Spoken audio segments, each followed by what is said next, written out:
Welcome to another episode of How to Be Happier for Entrepreneurs. Today is going to be awesome. We're going to discuss how to recognize patterns in relationships that may hold you back and how to break them. And we'll also discuss the key things that you need for a relationship and how to provide those for yourself.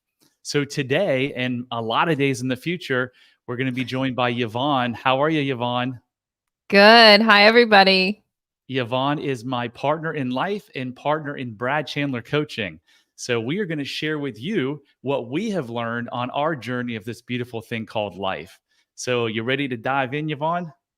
Absolutely. Let's get started. We can share so much insight and value, not just by talking at you, but we're going to share what's going on with us and what's gone on with us in the past. So, we're actually walking our talk and happy to share with you guys in case it's helpful for you in your life, in business, or relationships. So, Brad, let's get started with our first question. So, what's the recurring emotional script in your love life in the past and present? And how have you been the director of that narrative? So, my recurring emotional script, but was in my life, was one of looking for someone to heal the pain from my childhood wounds. So, I felt not enough based on mostly how my dad treated me. So, I was looking for someone that was similar to my dad that I could repair those relationships with. And so, it didn't always go so well because if you feel like you're not enough and you don't have worth, you almost always go match with another person that's kind of at your same level. And that's what happened. So it's difficult. It's difficult to have a deeply connected, committed relationship with someone when you are both fighting for your worthiness. So that was my narrative. It was to find someone that I can repair that I couldn't do as a child. So, Brad, that's your narrative now that you know what was driving it. For our listeners that perhaps haven't done the deep subconscious work and understood how their childhood was driving it, what would be the narrative? Like, what do you think? Like, what would it look like for somebody that hasn't done the work? Well, I mean, lots of there can either be there's two interesting paths someone takes when they have kind of these childhood programming. One is they get into a codependent relationship where everything the other person does it's just okay because if that other person left them, their whole identity would leave with them, right? So you and I know people like this and have been in these relationships for years, and their marriage is really not strong at all, but they stay because each of them are looking at the other as a validation. The other path you take is that you argue a lot. You have to be right. Your spouse and your kids are constantly triggering you. Um, when something small happens, it blows up into a large thing. So that's what happened a lot with me. My ex-spouse would come to me, she would say something that, she was upset with, and I would immediately turn it on her. It would turn into a big fight. And then for 3 days, I would be completely cold and distant to her. And I didn't know why, but now I do know why, because my subconscious brain was saying, you're not enough. See, she's proving it. And I went into fight or flight and I had to protect myself. And that's how I did it. Absolutely. So, kind of similar for me, if you think about the root cause of unhappiness in your relationships, like for me, I had high expectations, and I almost thought if I'm in a relationship and they really love me, they'll know what I want, and they'll do it without me asking. And if they don't do it without me asking, then they don't love me. Or, I a resentment start building up. And I thought, well, I'm living by the golden rule, give unto others as you would be given to, right? So I would give unto others, but the other part wasn't happening back. And I thought then there was something wrong, but I just hadn't had the courage or enough self-confidence, or wasn't taught. Like, I changed it from the golden rule to the platinum rule. Give unto yourself as you want to be given to, so that then you can give unto others. So I Well, was always looking for somebody else to give me what I wanted without telling them. And I That learned that didn't work out so well. I learned that firsthand because in the beginning of the beginning of our relationship, I would often ask, "What do you want?" And you're like, "I don't wanna tell you." And I'm thinking like, "Oh my gosh, like, what is she talking about? She doesn't wanna tell me. Like, how am I gonna ever gonna figure it out?" And of course, we worked through that, but that was a source of frustration and irritation for me at the beginning because I wanted to give you what you wanted, but you wouldn't tell me what you wanted. Yeah, you were supposed to know. And I think I think I'm unique for many reasons. I don't think I'm unique in that reason. I think quite often we want our partner to be a mind reader because if they don't know what we want, then are they paying attention to us, right? And for me, that now I know came from my childhood programming, right? I wanted some attention because I didn't always have family at my ball games, right? And I didn't feel enough and I thought, "Oh, to feel special, somebody has to know what you want and to show up without you asking, and you don't ask." So that was a big emotional script in my love life that I was the narrative of, and it wasn't until I started to realize like, "Oh, okay, fine. He actually cares about me. That's why he's asking me." And in the beginning, I'm like, "Well, that's kinda lazy. Don't you wanna pay attention and figure out what I want?" So you this probably was a negative factor in most of your relationships, right? You as your childhood programming was that your parents didn't show up, so you wanted attention without having to ask for it, which makes perfect sense, but you had no idea what was driving you. How did you figure that out? And how can other people figure that out? Absolutely. So, it's a let me get this, like, succinct. I have a much longer story that we don't have time for. Um, but to be super succinct, actually, it was through you introducing me to rapid transformation therapy and leveraging you can call it hypnosis, you can call it a deep meditative state, you can call it whatever you want, but really it's a way to get past your overthinking conscious mind to your subconscious and think about what happened to you as a kid. And it doesn't even have to be bad, right? It just has to be like perhaps less than perfect. And guess what? Nothing's ever perfect. So everybody probably has something that could have been better in their childhood that created these programs that were driving their behavior today. And through that subconscious work, I was able to I remembered all the things that had happened to me in the past. Some people don't. Some people figure those things out. But the magic for me was tying what those things were in my past and how that impacted me in today's world. And then realizing like, "Oh, it doesn't have to be that way." So rather than playing a victim of like how it was always done and how everybody else, around me saw the world, I was able to write my own narrative and create my own truths, So are the ones things I wanted. better? So are things better now that you don't want your partner to figure everything out and you can just ask for what you want? Yes. And it's even better because most of the time he helps me get what I want. Very nice. So tell me this, if you could pinpoint a moment of truth that triggered a shift in how you approach your relationships, what would it be? For me, for us, because 'cause we're talking about what we did here, ladies and gentlemen, like, we're not making this up.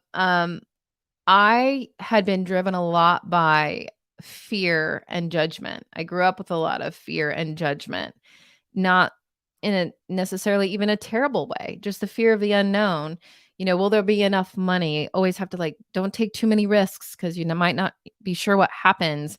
Um, always even society judges us a lot. How much money do you have? What are your grades when you're a kid? Like all this judgment was just built up in my programming and when you and I first started dating, there was even because we both are divorced and we both had past wounds, even in our adulthood in our relationships. We were struggling for it was almost like who's doing the most in the relationship, right? One of our first moments of tension was like, who's driving to whose house more often? And I'm like, whoa, dude, I'm not going to keep score on that. If you don't want to come see me, I'm out. And that was a frustration point for us, but then we got together and Brad, you were amazing because you're like, this isn't about who's driving where. This is about how we felt in our childhood and in our past relationships. Like, the thing that you're fighting about is usually never the thing that's actually right in front of you. That's what you taught me. And so the shift for me was when I was like, this is not what I want. And I'm going to choose for myself and ask you if you wanted to choose the same. Letting go of fear and judgment of the person you're in a relationship with and of yourself, and leading into trust and love. Because if you're in a relationship with somebody, shouldn't it be about trust and love? If nobody else, shouldn't you be able just to be fully in trust and love without fear or without judgment? Like, that's the relationship that I want. And that was the turning point for me and for us, I think, for me. What about you? What do you So think? let me just hit something you said that was really important, because I think this. I think once you get this, it is a life changing, relationship altering moment. The thing that you're arguing about is hardly ever the actual argument itself. When you feel a negative emotion, you are in a fight or flight state. So, what does that mean? It means that you are looking for danger. Your 1,000-year-old person is looking. We've been in this world for hundreds of thousands of years. Evolution has taught us that when we feel danger, we're looking for that lion. So, when you're looking for that lion, what do? Your brain goes back to the last time it saw a lion or some dangerous event. So, all you're really doing when you get in an argument, your spouse says something that makes you upset, angry, or mad, but it's not what they did that made you mad. It's going back to a time, usually in your childhood, where someone did something that was similar that made you feel a certain way, and you're bringing that into the moment. When you can make that shift, then everything changes, because you actually can stop and pause. And if we have time at the end, we'll go with this amazing tool that we created called the Joy Regenerator that will show you exactly how to use this. But when you can make that shift, you can actually pause and be in the moment and be like, wait, this has nothing to do with the argument. So I'm going to see this as it is and process it. And then as a couple, I mean, this is what we do all the time, not all the time, fortunately, because we don't get in that many disagreements. But when we have conflict once a month, twice a month, we know that it's not from the actual thing, so we can both process it without getting super upset and attacking each other. And then conflict actually draws you closer rather than further apart. Absolutely. And I would share with people that it gets easier, right? The more you practice, the easier it gets. I can remember first starting having these conversations where I'm like, okay, he wants me to speak my truth and say what I'm feeling and say what I'm thinking. But in my past relationships, that either blew up into a big fight, or so that was the fight part, or it was flight. And I had to walk on eggshells because the gentleman, lovely as he was, couldn't handle like any discussion about anything that was deep. And so every single time I'd bring something up, I thought, "Oh, this relationship's over. Like, this is it." And through practice, In it our got relation in our easier. relationship, you're talking about too, right? Yeah, yeah, even. Yeah. Yeah, it got easier to bring up because every time, like Brad said, it did bring us closer. And so the more often you do it, the closer you get, and then the easier it gets, because then you feel safer. Like, you don't feel like, "Oh, this is gonna blow up," or "I'm not sure where this is gonna go." You get predictability that you'll become closer versus the uncertainty of, is this gonna be a fight or is this gonna be a flight? So, the tools and the things that we're telling you about today, we don't expect that they're gonna feel natural or easy when you first start. It didn't for me. If it does for you, that's awesome, but it didn't for me. But what I can tell you is that once you start doing it and you do it out of trust and love and not out of fear or judgment, it gets easier and easier and better and better. And then you get more of what you want, because then you learn how to talk about it and ask for it. Yeah, so guys, avoiding conflict isn't healthy in your personal relationships or business. If you've ever read the book, The Five Dysfunctions of a Team by Patrick Lencioni, it's an amazing book for business. And one of them is avoidance of conflict. If you avoid conflict, you are avoiding the tough conversations and being vulnerable that will actually draw you closer in an intimate relationship or even a business relationship. I remember dating someone before I had done the work, and I remember bragging a couple months into it to someone that we even had one disagreement. She hasn't complained about anything, hasn't argued with anything. And the person was like, "Well, that's not healthy." And I thought, "Well, why isn't it?" And now I know why it's not healthy, because it was likely a codependent relationship. She didn't want to say anything that was going to upset me and possibly lead me to push her away. So huge thing there is, don't avoid conflict. Just deal with conflict, knowing that it's not about the actual moment that you're having a conflict about. It's something in the past. And if you do that, it makes things a lot easier. Yeah, and I'll add one thing. That's a clue when you need to lean in versus lean out and avoid. The more that you tune into the sensations of your body, like the mind body is connected. So the more you lean into it, when you feel something, like when you feel a tension in your chest, maybe in your solar plexus, in your shoulders, in your head, like when you feel like uneasy, that's the time that you actually need to lean into having the conversation. Because if you bury that, that is going to create all sorts of mental and physical problems that you might not even know are related to that feeling that you buried. So tune into your body sensations when you are in a situation, and anytime you just don't feel right, use your voice in trust and love to talk to the person that you're engaging with, to talk about what doesn't feel right in a non-aggressive manner. It's your body's way, just like when you have a temperature or a headache, it's your body's internal alarm system saying something's wrong.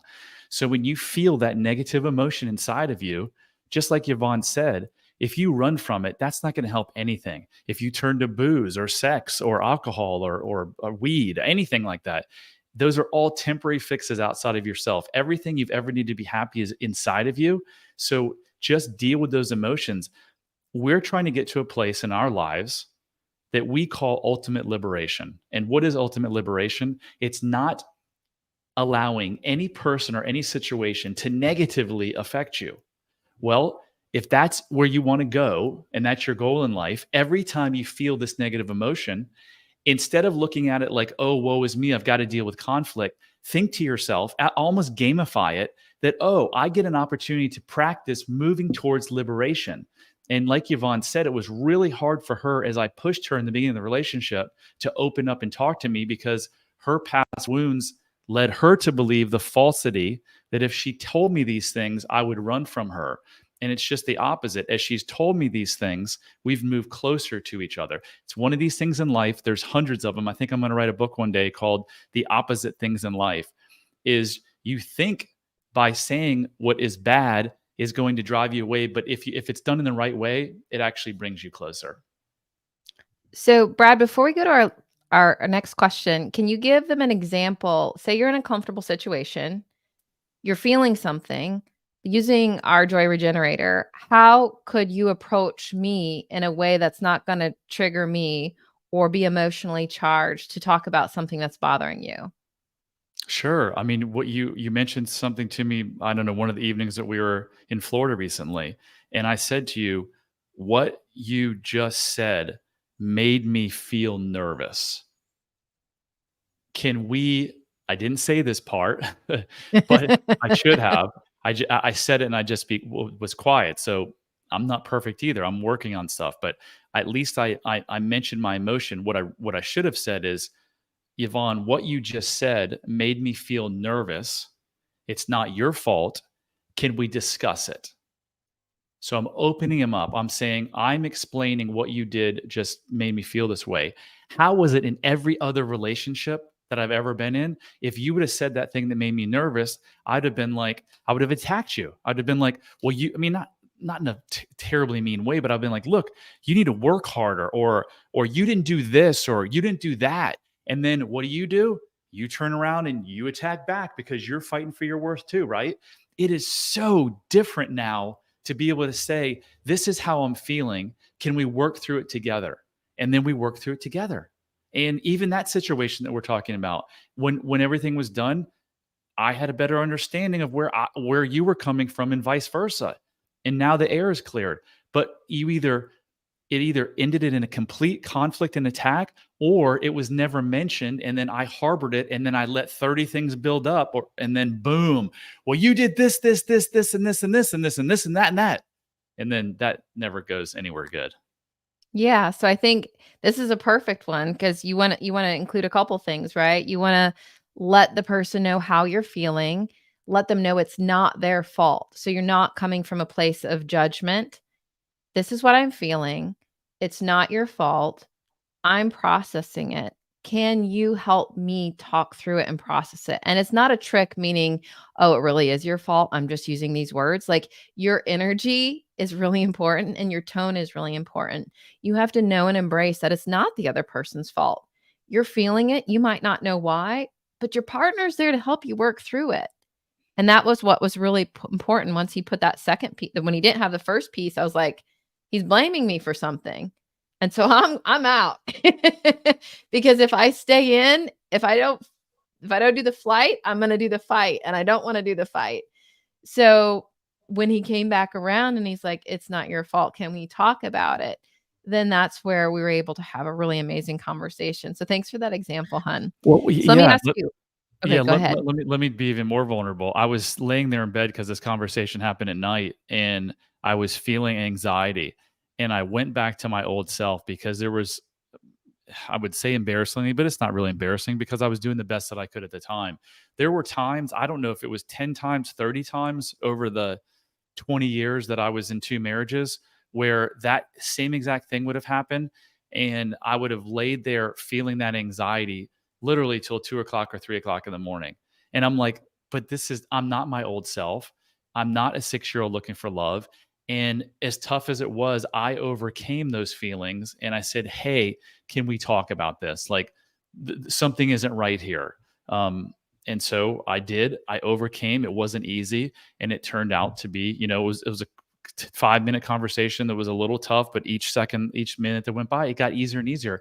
You guys can do the same thing. If you're in a crappy relationship, it has nothing to do with the relationship itself, I promise you. It has to do with the way that you feel about yourself and your spouse or your partner feels about themselves. So, if you want to fix your marriage, you got to do the work on yourself. Marriage counseling typically doesn't work because they just focus on the symptoms and hold her hand more and talk, repeat back what she says and go on more date nights. I heard that stuff for way too many years, and it will not work if you feel unworthy. And if you're like, well, I feel worthy, because that's what I would have said 3 years ago if I was hearing this, I developed a quiz just for this reason. So go to bradchandler.com/quiz and take this quiz. And it's going to show you, do you have extreme self love? If you do, you're probably in an amazing relationship. Your health is probably good. You probably are in a job you like. Or it's going to show you that you have lack of self love or mild self love, sorry. If you have one of those two things, I promise you it's getting in the way of your relationships, your health, your business. So don't think, oh, this is stinks because I have lack of self-love. I think probably 7 or 8 out of 10 people who take that self-love quiz fall in that category. But here's the beautiful thing, because Yvonne and I both fell in that category a couple years ago. Once you move up the ladder to extreme self-love, everything in your world can change in a really profound and amazing way. And we're both living testaments to it. Yeah, and it's 12 questions. It'll take you 3 minutes. And I know sometimes self-love is overused, and I was like, "What are you talking about?" And if anybody knew the Yvonne 1.0, they would have thought, "Oh, she's super confident. She loves herself." But she actually didn't, but I didn't know that, and neither did they. So it's just pretty insightful. Spend 3 minutes, learn about yourself, and once you learn about yourself, you're going to fall in love with yourself and learn how to love yourself more. And that's not egotistical. Actually, if you don't invest in yourself, you're being selfish because you're not giving everybody else your best self. So do what you need to do to fill your own cup so that you can give from your overflow to your companion, to your kids, to your friends, to your job. All change Okay. begins with awareness. I'm going to say that again. All change begins with awareness. If you don't know what is driving the behaviors that you want to change, how in the world can you ever change them, right? That's why 98% of diets fail. They want to focus on the nutrition and the working out part. Well, if you have a lot of extra weight that you have to take off, there's a reason that you put on that extra weight. Until you find that out, you're never gonna crack the calculation of diet and exercise. You've got to figure out the mental part. So the first step to figuring out the mental part is just go take this 3-minute quiz at bradchandler.com/quiz. Awesome. So let me ask you one more question, Brad. Paint a picture for our community of your ultimate fulfillment, both in your love life and your entrepreneurial journey. Like, how do they enrich each other? How do you not like have to either pick your business or your relationships? How do you So have your cake and eat it too? yeah, so I'm living it right now. I'm fortunate to have a business, a real estate business that does really well and operates with only an hour a week with from my time, needing of my time. About 2 years ago, I came to the epiphany that my intimate partner had to be in the space of happiness, because if they weren't, I was going to drive them crazy, because that's all I want to talk about. I love to read. I mean, we read together. We watch Gaia on, tons and tons of Gaia movies, which is this amazing site with all of these these deep videos on life and spirituality. So ultimate fulfillment to me is I wanted a partner in this business, Brad Chandler Coaching, because I didn't want to go it alone.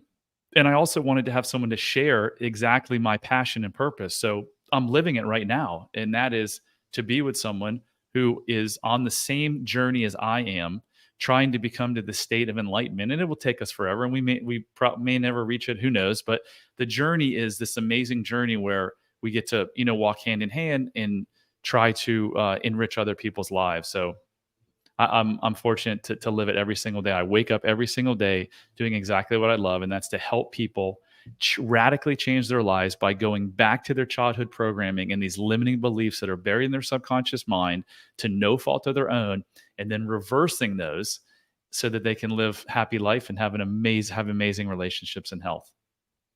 Yeah, we are pretty blessed, and I would have never guessed. I just ended a corporate career for 25 years. I've always wanted to do something like this. What I would tell you, if you're not feeling like it's available to you, is to start believing that it's available to you. To first take a moment to dream. I didn't dream a lot as a kid, because I was trying to do what I was told or what I thought I was supposed to do. So think about what you want to do. Whether you think it's available to you yet or not, just think about it. Dream about it. Start talking to people about it. And I think those are the first steps. Like, if you can't make a big step, those are the first steps that you can take, and then learn to surrender and just trust. You don't have to know how it's going to happen. You don't have to have the detailed plan that's going to get you from point A to point B, but you do have to know where you want to go. Nobody else can tell you where you want to go or what your essence is or what your life purpose is. So start meditating on that and thinking about that. So I think that would be my advice on like what you could do to get started if you can't make a big change. Brad, for folks that perhaps might not have the options that we've been blessed with, right? What would be your advice for folks? What steps could they take today to start thinking about, maybe their partner doesn't want to be in the same business as them, and that's okay too. It's not an all or nothing. What steps could people take, whether they're going to go into partnership with their life partner or not? What could they do today to start like really creating synergy to get the fulfillment between their love life and their entrepreneurial journey? What do you think? Wow. I think it all starts at the basis of how they feel about themselves, because I could give 30 different strategies to do or think tactics to work on, but until you understand how to love yourself, um, everything is going to be a struggle in your life. So, what can you do short term? You can take the quiz, as we just mentioned, at bradchandler.com/quiz. And then we touched on this tool, this amazing tool that we have called the Joy Regenerator. We don't have time today to go into it. We will in another episode. And I think in past episodes, I've gone into it. But you can go to bradchandler.com/joy and get that tool. And when you get the tool, I'm going to send you an email with a video. It's all free. A video that explains exactly how to use it. You can start using that literally right this second. You can go download it. You'll have it in your inbox in a couple minutes.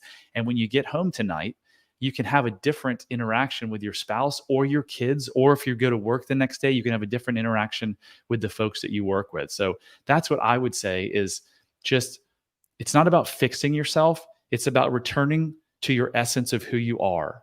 Because at your core, you're an amazing human being. No matter what you've done, or no matter what you are, no matter where you are in life, you are an amazing individual and human being at your essence. And we just need to help you get back to your essence. That's it. Awesome. Well, guys, I hope you enjoyed it. That was another episode of How to Be Happier for Entrepreneurs. If you like it, please share it with others, because we would love to spread this word and grow our community. We're trying to help 1 million people in these next however many years we're on this beautiful planet. I hope it's going to be 60 years for me. So if you can share it, that's great. And we'll see you on the next episode. And remember, love really does heal all.